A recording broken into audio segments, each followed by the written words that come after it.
कभी सोचा है कि दुनिया की सबसे मशहूर पेंटिंग को जब लोग पहली बार देखते हैं तो अक्सर थोड़ा निराश सा क्यों महसूस करते हैं?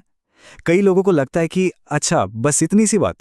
देखिए, लूव्र म्यूजियम की विशाल दीवारों पर जो दूसरी बड़ी बड़ी कलाकृतियां टंगी हैं, उनके सामने मोनालिसा बहुत बहुत ही छोटी और शांत सी लगती है। इसका आकार सिर्फ 77 गुणा 53 सेंटीमीटर है, मतलब एक आम पोस्टर से भी छोटा। ये चीख चीख कर अपनी मौजूदगी नहीं जताती, बल्कि बहुत धीरे से कुछ कहती है। तो फिर सवाल तो यही उठता है कि आखिर ये दुनिया की सबसे प्रसिद्ध पेंटिंग क्यों है? क्या ये सब सिर्फ एक बड़ा हाइप है, या फिर इसकी परतों के नीचे वाकई कोई गहरा राज छिपा है? चलिए आज इसी राज से पर्दा उठाते हैं। मोनालिसा को समझने की जो चाबी है वो उसके कलाकार के पास है। लियोनार्डो दा विंची वो सिर्फ एक पेंटर नहीं थे, वो एक पॉलीमैथ थे। मतलब एक ऐसा जीनियस जिसकी दिलचस्पी और हुनर की कोई सीमा ही नहीं थी। जरा सोचिए, उस जमाने में जब लड़ाई तलवारों और भालों से होती थी, तब लियोनार्डो 33 बैरल वाली मशीन गन और एक भख्तरबंद टैंक जैसे अविश्वसनीय हथियारों के डिजाइन बना रहे थे। वो राजाओं को खत लिखकर बताते थे कि उनके पास ऐसे विनाशकारी हथियार हैं जो जंग का पूरा नक्शा ही बदल सकते हैं। उस दौर में जब इंसान के शरीर के अंदर देखना नामुमकिन था, लियोनार्डो ने ज्ञान की खोज में समाज के सारे नियम तोड़ दिए। वो रातों को मुर्दा घरों में जाकर शवों की चीरफाड़ करते थे ताकि ये समझ सकें कि हमारा शरीर काम कैसे करता है। उन्होंने 240 से भी ज्यादा इतने सटीक चित्र बनाए कि वो आज भी मेडिकल की किताबों में इस्तेमाल हो सकते हैं। और उनकी प्रतिभा का सबसे हैरान कर देने वाला उदाहरण ये है। उन्होंने बिना किसी ड्रोन या हवाई जहाज के सिर्फ जमीन पर चलकर ही एक पूरे शहर का ऐसा नक्शा बना दिया जो हूबहू एक सैटेलाइट तस्वीर जैसा दिखता है। ये उनकी कल्पना और गणित का एक अविश्वसनीय सबूत है।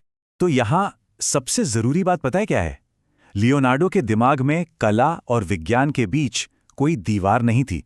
उनके लिए ये दोनों एक ही सिक्के के दो पहलू थे। और मोनालिसा इसी सोच का सबसे बड़ा और सबसे खूबसूरत सबूत है। मोनालिसा सिर्फ एक पेंटिंग नहीं थी, वो लियोनार्डो की एक साइंटिफिक लैब थी।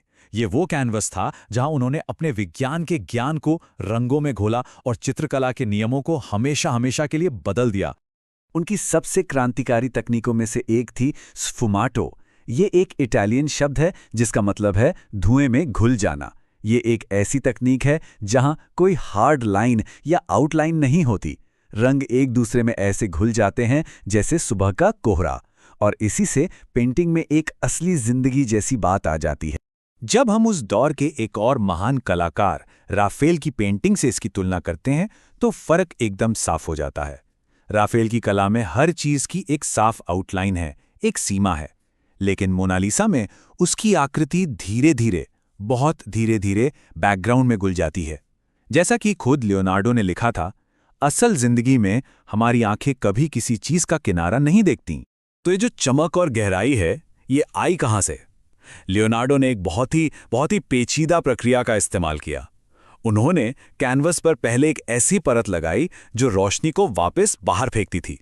फिर उसके ऊपर तेल और रंगों की 30 तक पारदर्शी परतें चढ़ाएं, और ये परतें इतनी पतली थी कि उनकी कुल मोटाई एक इंसान के बाल से भी आधी थी। इसी वजह से मोनालिसा की त्वचा ऐसी लगती है जैसे अंदर से चमक रही हो। और बात यहीं खत्म नहीं होती। उन्होंने कियारोस्क्योरो के इस्तेमाल किया, यानी रोशनी और परछाई का ऐसा खेल जिससे चेहरा 3D लगता है। पेंटिंग की जो पिरामिड संरचना है वो हमारी आंखों को सीधे उसके चेहरे तक खींच ले जाती है। और सबसे चालाकी वाली बात, उन्होंने बैकग्राउंड के क्षितिज को थोड़ा सा तिरछा बनाया है। ये एक ऐसा ऑप्टिकल इल्यूजन है जिससे लगता है कि मोनालिसा हमारे देखते देखते थोड़ी हिल रही है। और अब आते हैं उस राज पर जिसने सदियों से दुनिया को उलझा रखा है, मोनालिसा की मुस्कान। ये कोई गलती से बना हुआ स्ट्रोक नहीं है, ये कला और विज्ञान का एक सोचा समझा शानदार भ्रम है। ये मुस्कान बनाने के लिए लियोनार्डो किस हद तक गए थे, ये सुनकर शायद यकीन न हो। वो रातों को मुर्दा घरों में शवों के चेहरों की चीर फाड़ कर रहे थे। वो ये समझ रहे थे कि कौन सी मांसपेशी और कौन सी नस एक मुस्कान को जन्म देती है। वो एक आर्टिस्ट की तरह नहीं, बल्कि एक न्यूरोसर्जन की तरह इंसानी भावनाओं का अध्ययन कर रहे थे।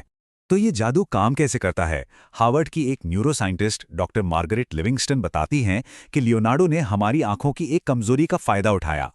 जब हम सीधे मोनालिसा की आंखों में देखते हैं तो हमारी जो साइड वाली नज़र है वो उसके होठों के कोनों पर बनी धुंधली सी परछाई को एक मुस्कान समझ लेती है।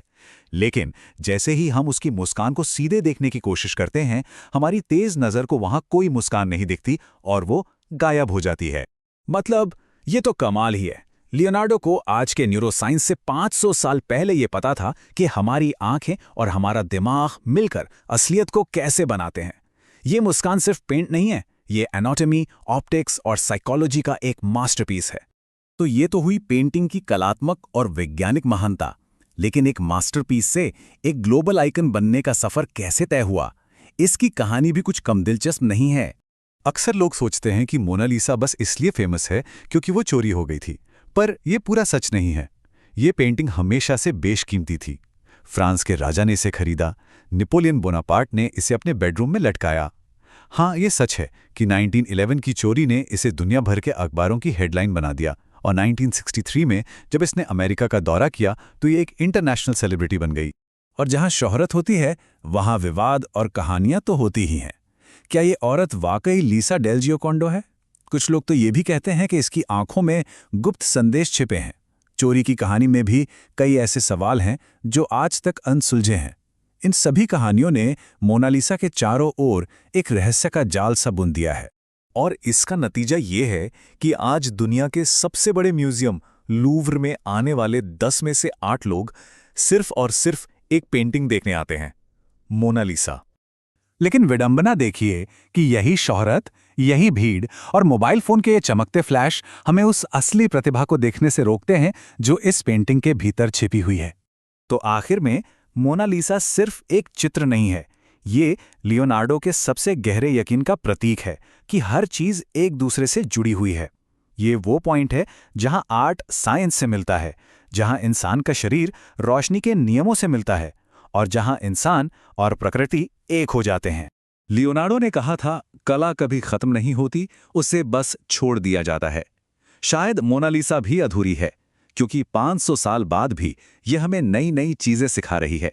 यह हमें याद दिलाती है कि जब हम दुनिया को सिर्फ देखना बंद कर देते हैं और सच में समझना शुरू करते हैं, तो हमें हर जगह जादू दिखाई देता है। अगली बार जब किसी प्रसिद्ध चीज को देखें, तो एक पल रुक कर पूछें, इसके पीछे की असली कहानी क्या है।